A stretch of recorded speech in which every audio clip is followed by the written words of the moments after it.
Welcome to the Photo Banter Podcast. I'm your host, Alex Gagne, and on today's podcast, I speak with David Deal, who is an intellectual property attorney specializing in copyright infringement matters on behalf of photographers and businesses throughout the U.S. and Europe. Prior to becoming a lawyer, David spent nearly 20 years working as a freelance photographer, working with top publications and newspapers. So he has a deep understanding of copyright issues that professional photographers deal with while running a business. In this interview, I speak to David about what led him to a career in law and ways photographers can best protect their work from copyright infringement. I also speak to David about his work on the case of the late photographer Vivian Maier that he's been working on for years. Copyright infringement is something that most photographers will deal with at some point in their career, so I was happy to get a chance to speak with a legal expert about ways to protect our work. So I hope you enjoy this conversation, and thanks so much for listening.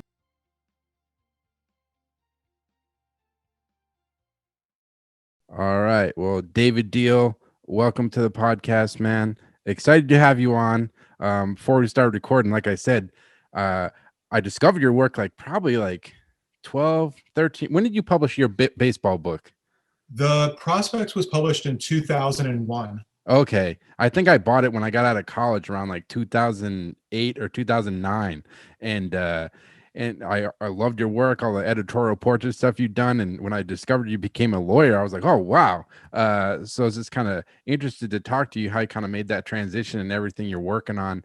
But to start off, I know when we were setting this up, you were kind of in the middle of a deposition, and I got a lot of legal questions. I don't know a lot about the law, so these probably real elementary questions, but what is a deposition, and what purpose do they serve, and what have you kind of been working on lately? Well, a deposition is it is legal testimony by usually by someone who is a party to a case, either a defendant or a plaintiff. Both parties can be deposed by the other party. Yeah. And all a deposition is a legal testimony under oath. The questioning is done by one party. The answering is done by the other party. There is usually, well, not usually, there is always a court reporter present for the deposition that is taking an official record of what takes place. Civil cases tend to be very complicated. They tend to be much more complicated than what people think of as small claims court, where people come in and one party says, well, this happened, and the other person says this happened, and it takes 5 or 10 minutes and the judge makes a ruling. Yeah. Civil cases can be very, very complex, and depositions are a method for taking testimony prior to an actual trial that is designed to save the court and everybody else time and resources and so forth. So they're very, very common. They're part of almost every litigated civil case. And I think you've been working on it for years. You've been, I believe, representing the Vivian Maier estate, I believe. And I think that was what you're kind of working on with the deposition. And I was just kind of curious, how did you kind of become involved with the Vivian Maier case? And for anybody listening, maybe you could explain who she is and what you're trying to accomplish, kind of working with her. Yeah. So the Vivian Maier case, and just I can explain more about it, but currently, I don't represent the estate. I represent the prospective heirs to the estate. So in an ordinary case, they would be one and the same, but this case they're not yet, at least. So for your listeners that aren't familiar with Vivian Maier was she was a single woman that lived from the 20s to the 70s. She never married. She worked as a nanny for a selection of wealthy individuals, both in New York, primarily in New York and Chicago. And the only reason we talk about her now is because she is a lifelong photographer. She took it very seriously. She took photographs her entire adult life, and she just happened to be a world-class photographer. kind of hiding in plain sight. People that she worked for and she knew she took photographs, but weren't fully aware of the quality of her work only because she didn't share her work. Yeah, it's like she never had any shows or anything. It was really just her own personal like hobby, pretty much.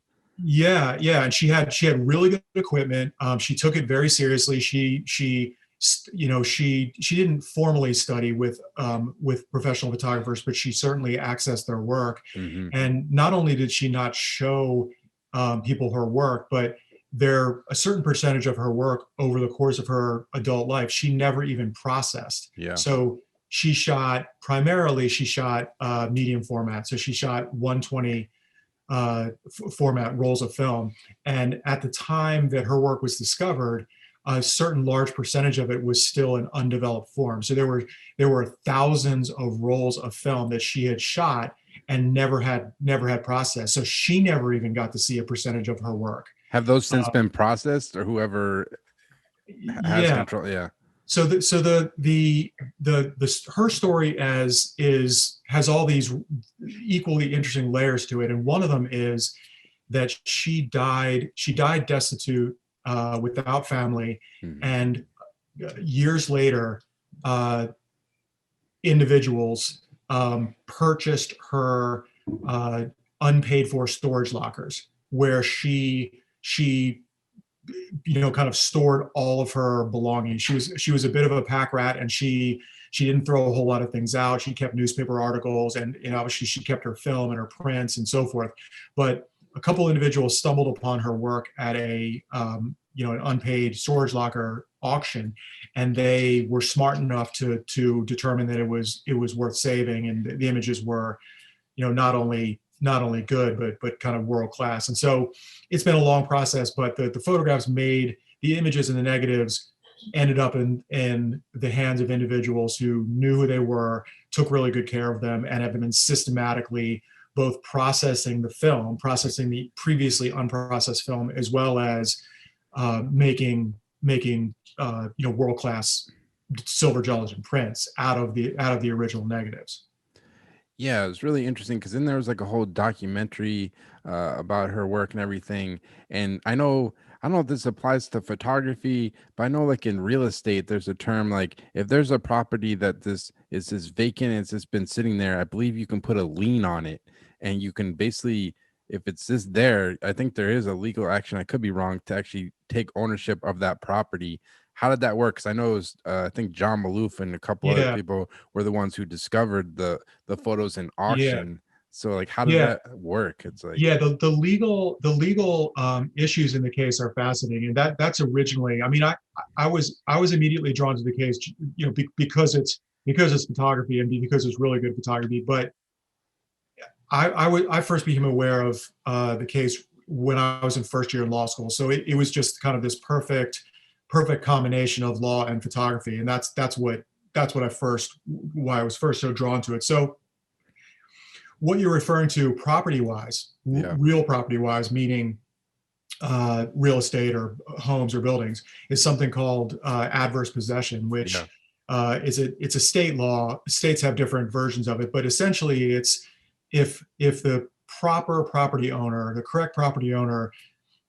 either abandons or doesn't take certain steps to either define or occupy certain land, uh, there are means by which another individual or individuals can come in and after a certain period of time legally claim the land.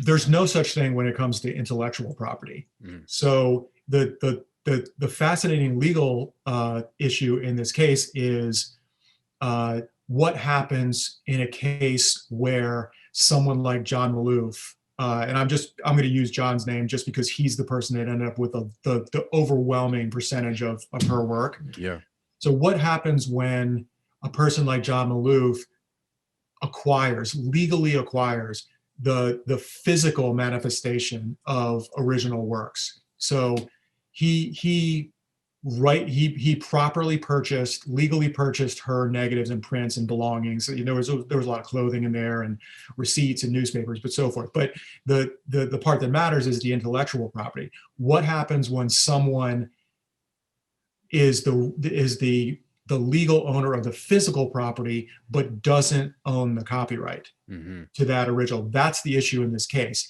and it's a very difficult concept for most people to understand. In that, why doesn't someone like John Maloof, who is the legal owner of the negatives, why does that not give him the right to do what he wants to do with the intellectual property as if he were the copyright owner?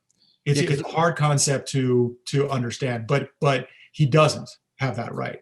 Because how would you explain intellectual property versus actual property? Because the person who created Vivian, she's not alive anymore. So how do you kind of explain that? Like, yeah, what is intellectual property versus actual property?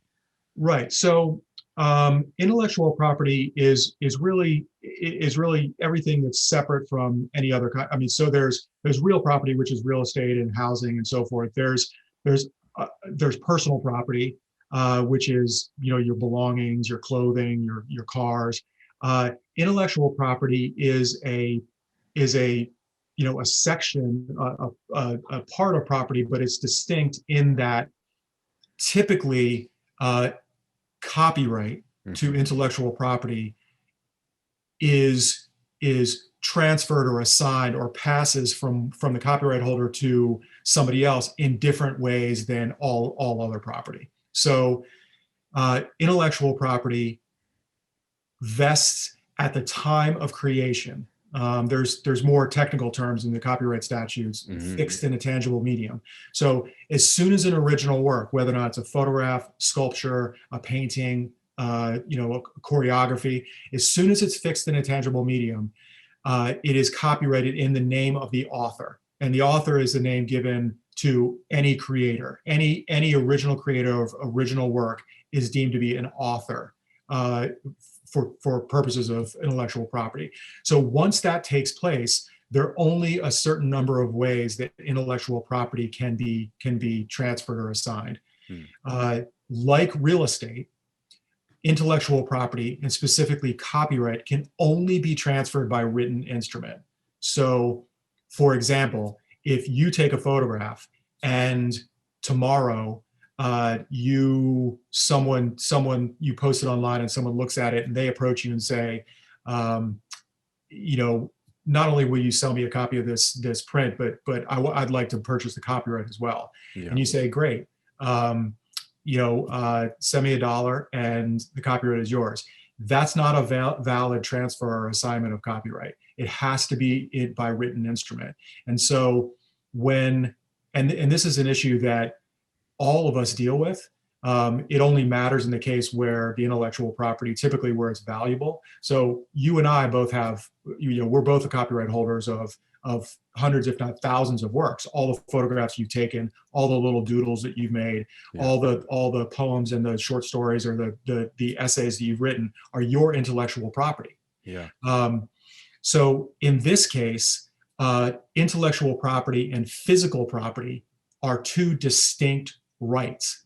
So the physical property can be abandoned, it can be sold, it can be acquired, like John Maloof acquired it when Vivian Maier signed a contract with the storage company, and as soon as she stopped paying, gave the right to the storage company to auction off her work. So the intellectual property is distinct. So she never, by written instrument, Ms. Maier, never transferred or assigned her copyright during her lifetime. Therefore, it's governed by either her will or laws of intestacy, which are the laws that govern someone's estate when they die without a will. Vivian Maier died without a will. So everything that she did not dispose of prior to her death is covered under the probate proceedings for her estate. So that's why I'm involved, and that's why the case is so interesting, is she has the world's most unusual and complex family tree. She had no spouse, she had no kids, and usually that's not a problem because an intestacy statute is literally a list of the order that you go in to determine who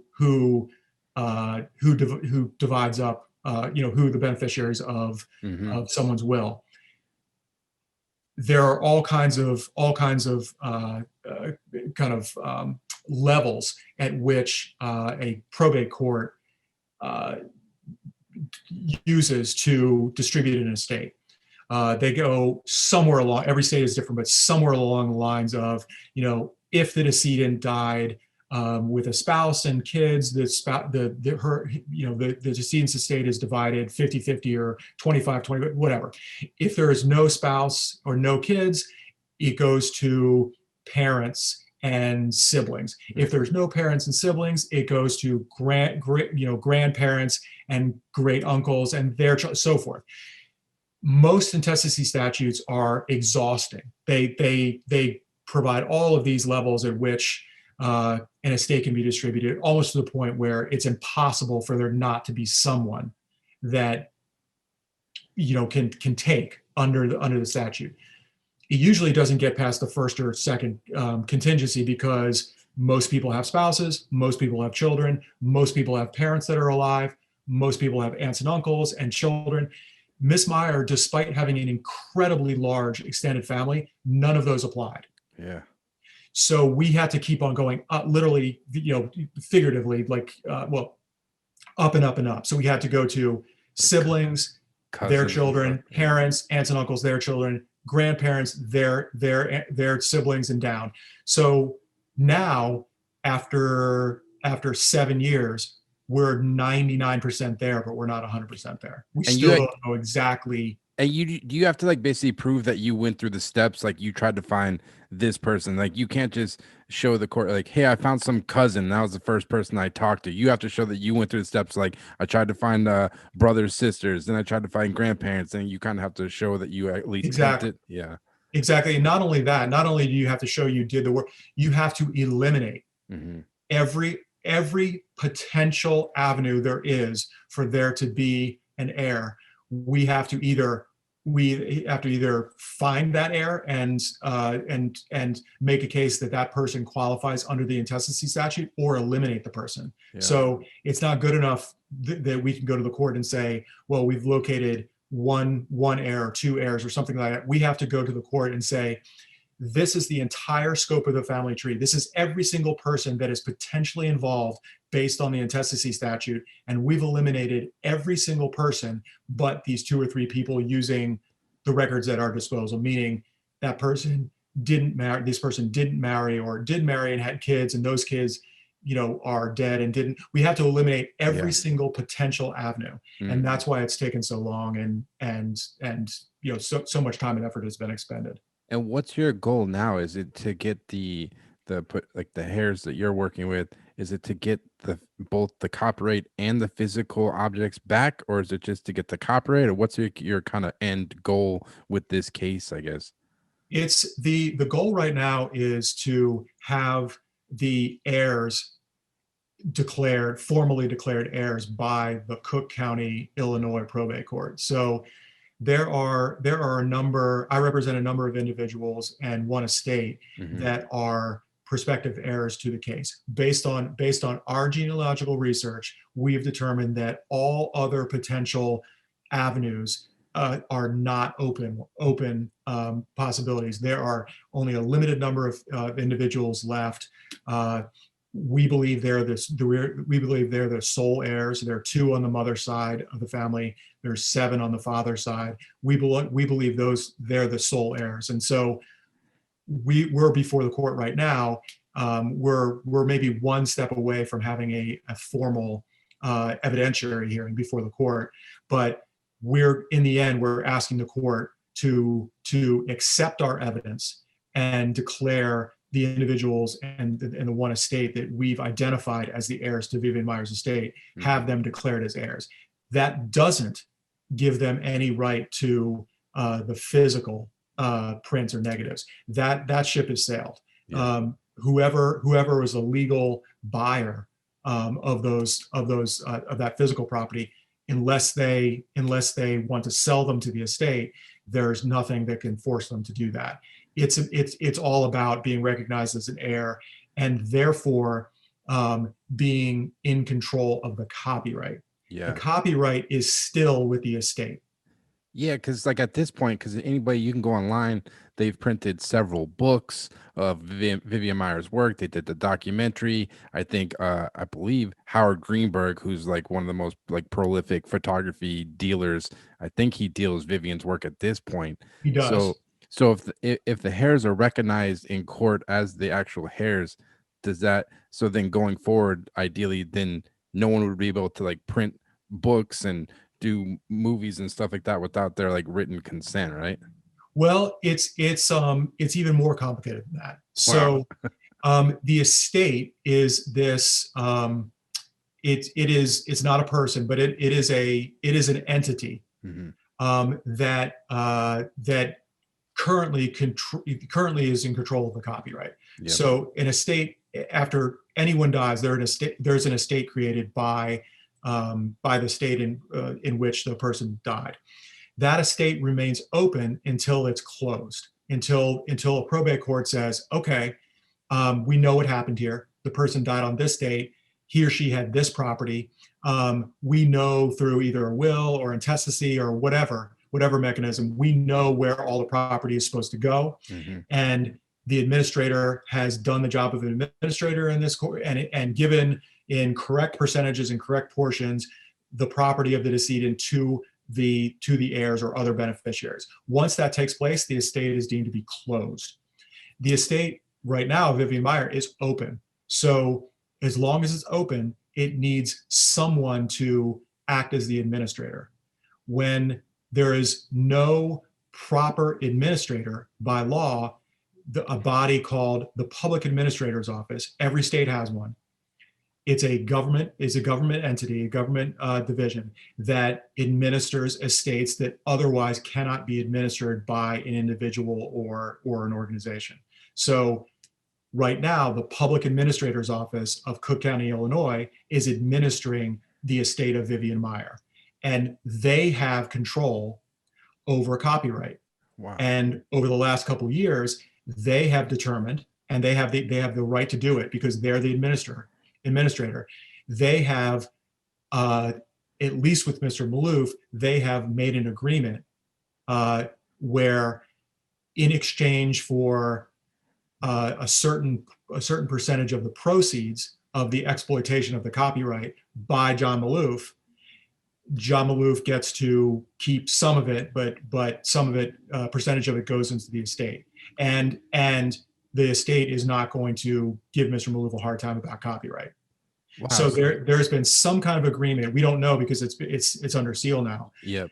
But an agreement has been was made a couple of years ago that will allow Mr. Maloof to keep on exploiting the negatives and the copyright, namely Greenberg Gallery continues to sell his work without any penalty, in exchange for him giving up a certain percentage of the proceeds to the estate.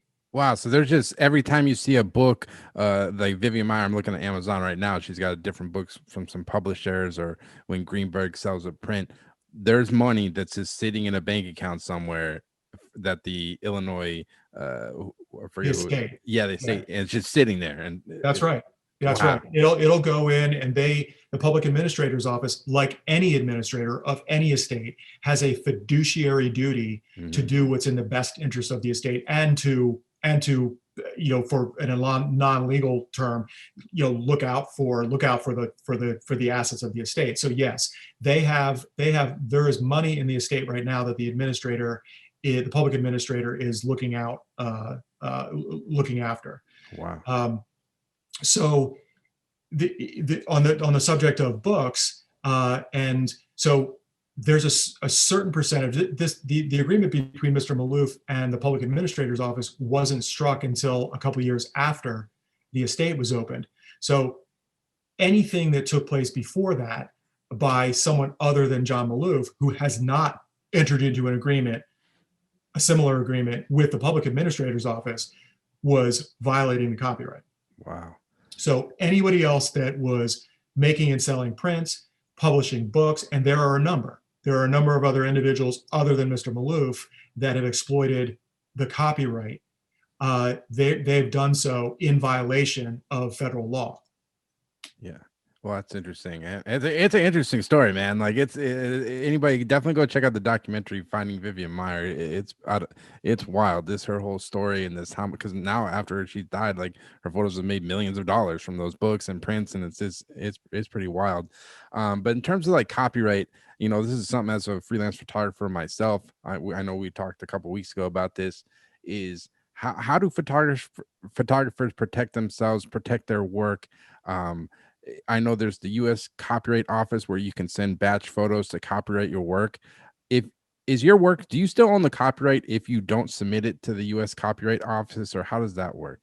Yeah, that's an excellent question. That and believe it or not, there are a lot of photographers that were peers of mine when I was shooting, as well as clients now, that still don't know the distinction. So the important thing for photographers and really any artist to remember, especially photographers, just because of the quantity of original works that photographers produce.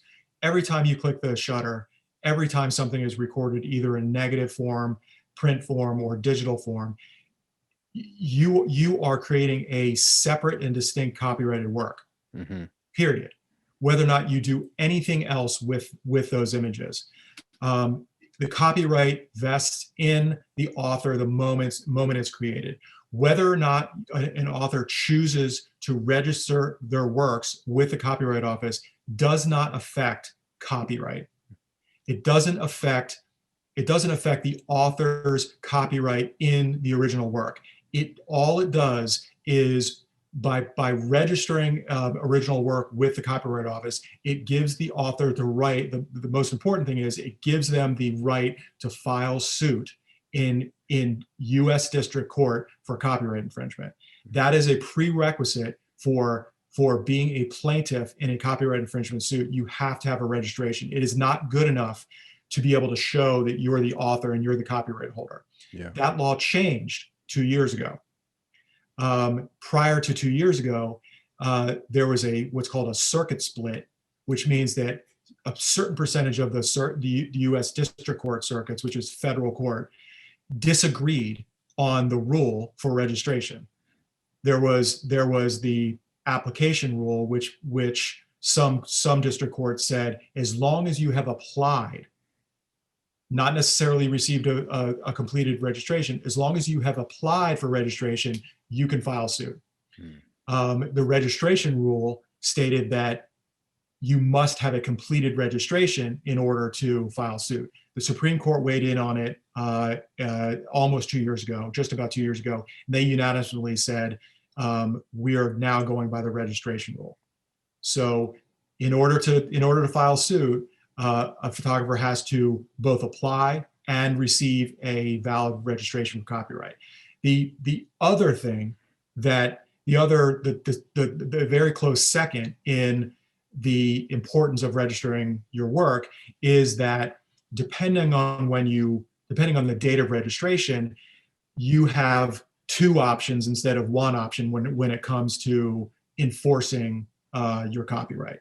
So if a photographer registers their work within 3 months of publication, not necessarily capture, but publication, which means making the work available for copying or sale.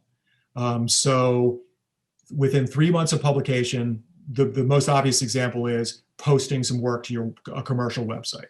That's deemed to be publication. So as long as you register your work within 3 months of original publication, it's deemed to be timely registered.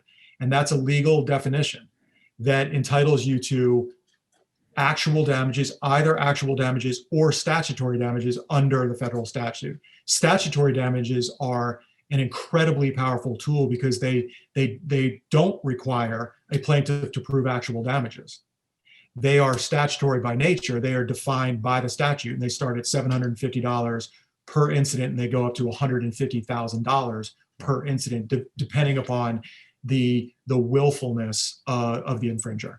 Now, Is there is there like a time limit? Say, anybody listening, a photographer, and they've been shooting for whatever 10, 15 years. Is it too late at this point to, start submitting my old work that I shot 10 years ago to the US Copyright Office, or No, it's still in your interest to do that?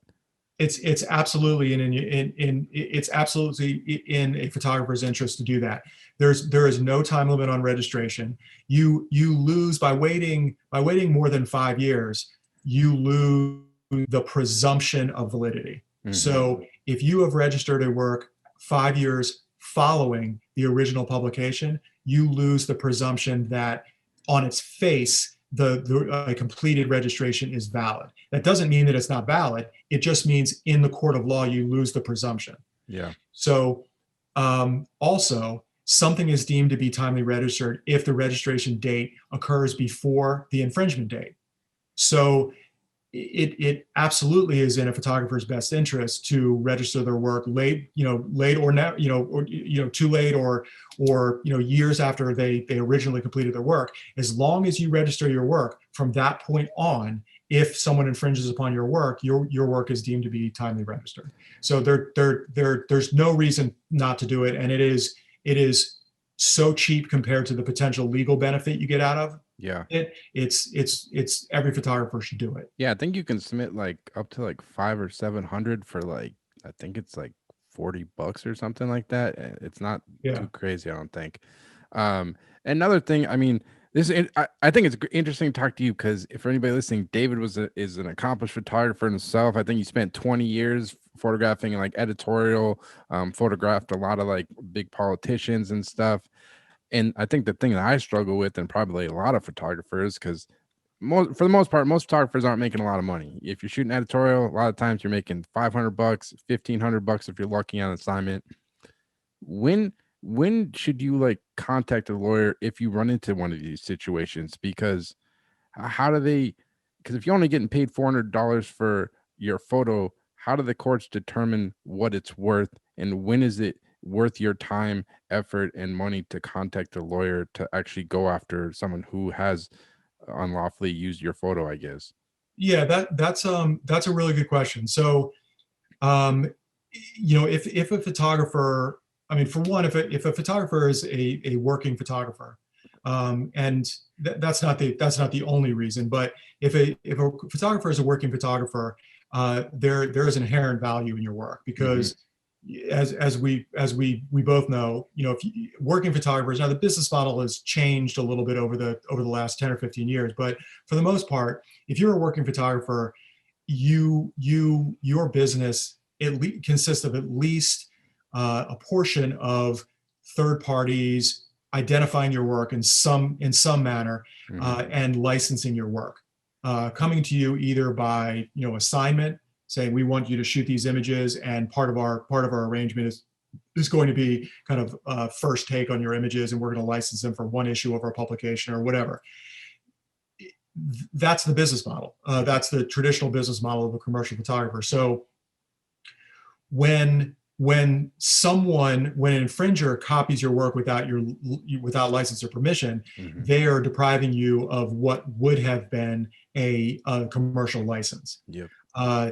And so usually that's the law allows you to either prove actual damages by a history of licenses or by market rate, which is kind of what the established range is for, let's say, a use of a full page image on a commercial website, for 2 years or something It's like that. it's tough though because when you think about photography, and you know this, like I was just looking at Walter Yost's Instagram, world famous Sports Illustrated sports guy, and photos that he took, whatever, in 1968 or 72 at the time were worth whatever, not that much. But now his name and like his work has garnered more attention, more value. So it's like that's the thing. It must be tough to argue with in court because like I could have took a picture yesterday and whatever they can say it's worth $400, but who knows in 20 years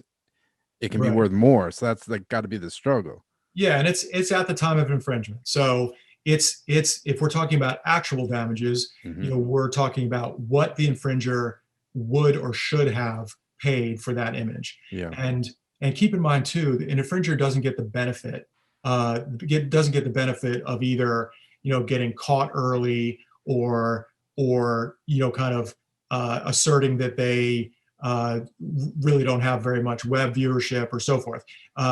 So, for instance, if an infringer is caught, if an infringement is discovered a week after a big advertising firm uses it on some ad campaign, the infringer can't turn around and say, oh well, we only used it for a week, therefore the actual damages are next to nothing. Yeah. That doesn't happen. So it's, with very few exceptions, it's always worth the time and the effort for photographers to pursue their infringement. And photographers certainly don't want to get in the habit of ignoring their infringement, because when and if they do choose to start enforcing their work, that lack of interest and lack of enforcement, can be held against them, at a new trial. So you never want to be in the position of not doing anything. Yeah.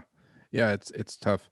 And what's some advice you'd give to photographers? What are some things they can do to protect themselves? I know we mentioned a little bit about you can register your stuff with the U.S. Copyright Office, but is there any other steps photographers should be doing to kind of protect themselves and their work? Yeah, that's a really good question too. And the dynamic in my experience as an attorney representing photographers, there is the infringement world for photographers is much different than any other medium. Mm-hmm. So by that I mean the best that a photographer can do really effectively is take really good photographs, Mm-hmm. Post them with a copyright warning immediately adjacent to the work or on the person's website. Make sure they do everything they possibly can to indicate that they are both the author and the copyright holder, by placing a small watermark, or even maybe not even a watermark, but a copyright notice next to every single image that they display on their page that they have control of. That is about, and obviously photographers can embed some metadata or XF data in the actual digital file as well. But beyond that, that's what makes the infringement world of photography so difficult. Once that takes place, and once one individual makes the decision to copy an image without license or permission, then all hell breaks loose, because they can Photoshop out a watermark, they can ignore the copyright, they can strip the digital file of metadata, and then a photographer has effectively no control over whether or not some future third party, has information that they should have, who the author is, who the copyright holder is, how do you contact them, so forth. So the photography world is very odd in that way. The best thing a photographer can do is to do any number of those things. Clearly indicate that any images that you post on your site are your copyright, Mm-hmm. How to get a hold of you, what your rates are, put a watermark on them. And the most important thing too about registering your work is it has the legal effect of putting everyone else on notice that you are the copyright holder. Yeah. You're not responsible for affirmatively contacting every single potential person in the world to tell them that it's your copyrighted work. The standard is, when you register with the Copyright Office, you have effectively put everyone else on notice that it's your work, you're the copyright holder, and it can't be copied. And that's the best prior to any kind of litigation. That's the absolute best a photographer can do to protect their work. And how about metadata? Is like copywriting in the metadata, does that help at all in terms of legal terms, I guess? Or there are a couple real big benefits to embedding metadata. I mean, the first is anyone who has knowledge of metadata. Some people don't, but anyone who has knowledge that most digital images come with metadata mm-hmm. would be able to, in theory, if your metadata is still there, that includes a copyright notice, anyone should be able to tell whose copyright it is. and therefore, in theory, cause the person that would like to copy the work not to copy the work, because they know it's the copyrighted property of somebody else. Beyond that, it has very significant legal benefits to embedding metadata. For example, there is both in standard copyright, the standard copyright statute is what's called 17 USC section 504, which 17 is the US title. It's a title of, that's how federal laws are organized. 17 is the title, USC stands for United States Code, and section 504, which is the main infringement code or statute. It permits statutory damages up to $150,000 based on willfulness. Now, there is a big difference between an image that is copied by an infringer that has metadata that states copyrighted John Smith, as opposed to an image that has been stripped of metadata that has no information that would indicate who the copyright is. If I'm prosecuting a case on behalf of a client, and I've got a case where the infringer copied an image that has metadata that indicates it's my client's copyright, we are well on the willfulness end of the spectrum, as opposed to a copy work that doesn't. The other tremendous legal benefit that it has, a photographer has, by embedding metadata is that there is a separate and distinct copyright statute that specifically deals with copyright management information. So that is 17 USC 1202. The shorthand is it's called a 1202 claim. Yeah. And it specifically deals with an infringer that not only copied the work, but essentially stripped or kind of pasted over the copyright management information. That can be metadata, or that could be a watermark, or that could be, in some cases, can be something right next to the image. So that statute comes with its own statutory damages and attorney's fees. So along with straight section 504 that comes with statutory damages and attorney's fees, minimum statutory damages for altering or getting rid of copyright management information starts at $2,500 per image and goes up to $25,000. Wow. So that if you start with embedding your metadata in your images, you are putting yourself in the best possible legal position if there is a problem down the road. Yeah. And another thing that, in the digital age, I see happen a lot, I've seen it happen in my friends' work and happen to myself before, is with social media, you upload your photos on your page or whatever, and then you have like these third parties, be it like some blog. You see it a lot, I think, like in the entertainment world. It could be like TMZ or like Barstool Sports or like maybe like Huffington Post, where they take content from other places and then they use it as content on their page. Like, would that be considered fair use? Because like in my mind, I uploaded the photo to my personal Instagram page, and I know there's always, when you sign, there's like rules when you join Instagram or Facebook, they have all their rules or whatever, but then these third parties take your stuff as content without even asking your permission. Like, is that just fair use pretty much?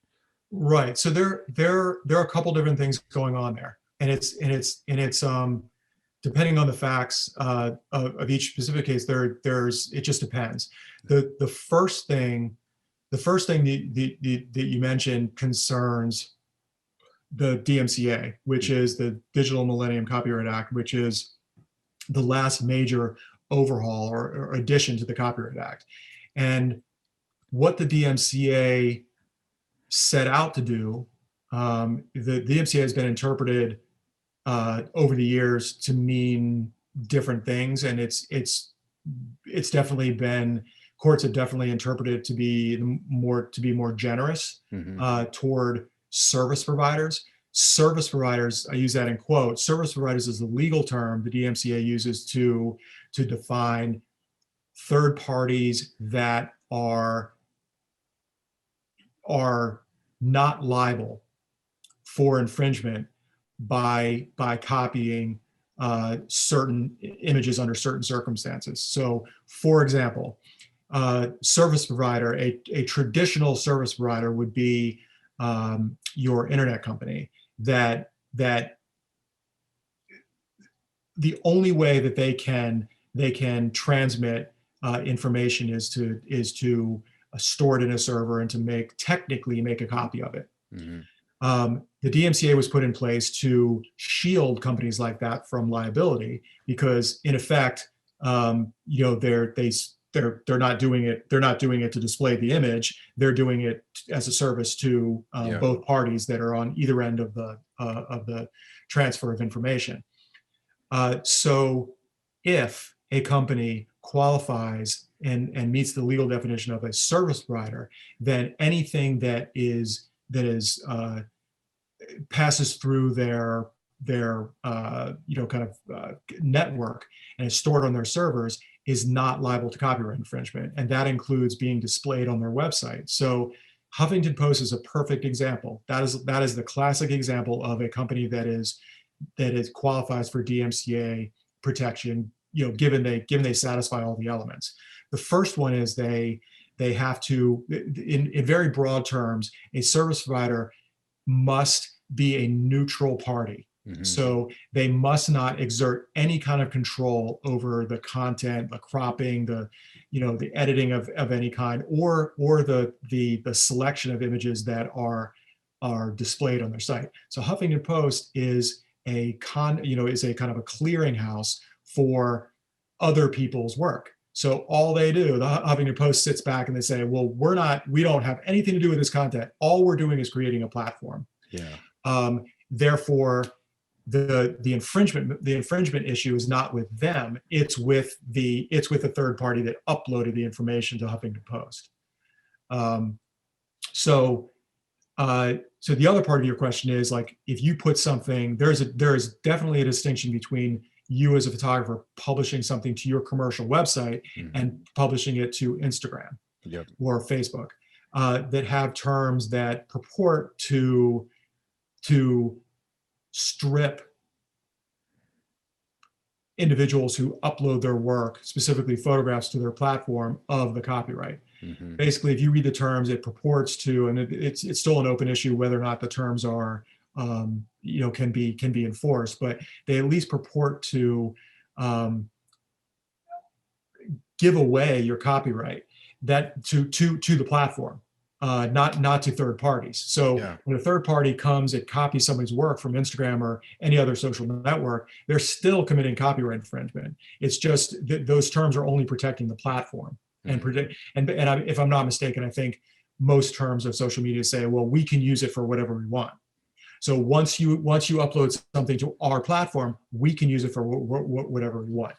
There's a debate whether or not that is enforceable too, but it certainly doesn't shield any other third party from coming in and making a screen capture of your image and then posting it somewhere else. That's still infringement. Yeah. Yeah, there was a whole case, I'm sure you're familiar with it, with the artist Richard Prince, who is like an artist. I think he does like painting and sculpture, and his work sells for millions of dollars at like Christie's auction house. Yeah. And there was like a case where he basically was photographing old print ads of Marlboro cigarettes, and I think he won the case. I could be wrong. He's won some and he's lost others. Yeah, he was basically taking the ads and it was taking pictures with a 35mm camera and making different crops of that Marlboro cigarettes ad and then blowing it up and making prints for like gallery shows. And it was just like an interesting story. Like, what was your kind of take on that? Yeah, he's kind of the bane of every photographer's existence. Yeah. Honestly, he's produced his cases have produced kind of a steady stream of case law that a lot of copyright infringement lawyers like myself use in pleadings. Mm-hmm. His cases in general, there are a number of them, and most of them he ends up the loser. Some of them he ends up the kind of the winner. Yeah. But they almost all come down to whether or not they're all fair use issues. So there's no debate that he did the copying. So that's never the issue. It's never the issue of proving that he copied something. He is a proficient copier of other people's work. But when he wins the fair use argument, it's typically because he has transformed the original work to a certain degree. Yeah. And that not exclusively, but that kind of pushes the fair use argument over toward his favor. When he copies work and doesn't transform it enough for the the court that's making the decision, then it's deemed not to be fair use and it's deemed to be infringement. Yeah. And to topical, I don't know if you've caught the viral sensation that is the Bernie Sanders meme that's been going around with him sitting from the inauguration. And it made me think, because like everyone's just, whoever took the picture, they're probably stealing it off Google image search or whatever. Yeah. Oh, Like- now it's like it's the cat is out of the bag. I mean, now it's, no one has any idea who the original photographer was. But yes, that's a fascinating case because I don't know the facts. I've seen a couple memes that have been forwarded to me, and there's a million. They're funny. Yeah. But number one, if I were the photographer, I would be very upset. Yeah. But I would probably, from the limited knowledge that I have concerning the case or concerning the use of that image, I would say they probably fall into fair use in that they, fair use it's never about copying. It's never about whether or not you actually copied something. All fair use cases, copying has been established. It's just, have you done enough to qualify for fair use? I would probably argue, and I think it's probably a winnable argument, that those uses in the memes are fair use because they're very heavy on the political commentary end of things. So they're not being used as to sell things. They're not being used to represent certain people in certain way. They are being used strictly for political commentary. The ones that I've seen are, Bernie Sanders being hauled away, in place of Nancy Pelosi's. The best one I saw this morning was Bernie Sanders in a UFC octagon, putting the dude like in a headlock. I was dying. But it just made me think before I got on the phone with you, it was just kind of interesting. Yeah. And that's, it's kind of a, well, I don't know the facts other than the few ones that I've seen that are humorous, but that's kind of the curse of being a photographer who takes a meme worthy image, is that most of the usage is probably going to qualify as fair use. It's probably, the argument can be made by anyone defending an infringement suit, is that the people that copied your work are not doing it for anything but some kind of commentary, and therefore it's the copier is not liable. No, it's interesting. And a few more questions. I don't want to take up too much of your time. How do you go from being a photographer like to being a lawyer? Like, what was that transition? Because you spent over 20 years. I think you shot for like Newsweek and big publications, and photographed everyone from like John Lewis and a bunch of other politicians. Like, how do you kind of make that transition from being a photographer to be a lawyer? Yeah. So I guess I'd always thought about it. I'd always thought about the possibility of changing careers, and there are a number of attorneys in my family, including my father, and he's not an intellectual property attorney, but at least I had kind of basic knowledge of the profession. And I mean, I guess when anyone who's worked as a freelance photographer, even part-time or even full-time, it's an industry that, at least personally speaking, I think in probably the 20 years that I worked for, I was a staff photographer for a couple of publications. The vast majority of the 20 years I worked as a freelancer, and the overwhelming, like, inescapable part of being a freelancer is that you never know what's around the corner. You never know whether or not you're just about to land a huge job. You never know whether or not things are going to just end next week. And recently I was speaking with spoken with a couple of people about the same thing recently. And in the 20 years, I don't think I was ever more than 2 weeks out Yeah. as far as jobs go. Mhm. So that's how temporary and that's how speculative and uncertain working as a freelancer is. And I got used to it. I got used to convincing myself that everything was going to be okay and that things would come around. And for the most part, they did. Yeah. I worked very hard to cultivate clients. I traveled to New York regularly and Chicago regularly to meet with clients. And it's exhausting. Yeah. And I know what my clients have to go through to kind of be a success. And when there was a downturn, there was a pretty severe downturn in 2007 and 2008, Yep. where I, like, not overnight, but like kind of figuratively overnight lost, half of my regular clients in a matter of like 3 months. Yeah. And at that point, I just, I I sat down and told myself that I've got to figure out something else to do. Yeah, the editorial game's tough, man. Like I think I've been doing it for like 12 years now, and I definitely have those mental battles, like, because it's like the rates, they don't go up, like they Don't just go go, up. only go down, or magazines go out of business, and it gets tougher and tougher. You really have to love it to do this, because it is a battle. And Um, Alex, you're probably young enough. I'm a little bit too young because I came in like right after the industry was changing. yep. But you're probably young enough where you don't remember what being paid for space is.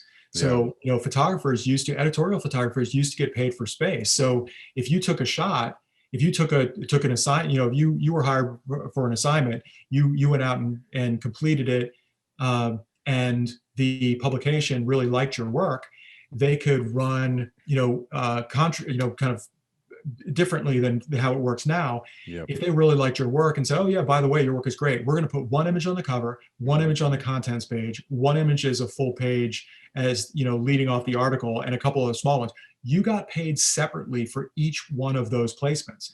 You got paid extra for the cover, extra for the content page, extra for a full page spread, and on top of your original day rate. Yeah. That doesn't exist anymore. No, it's all flat rate, social media.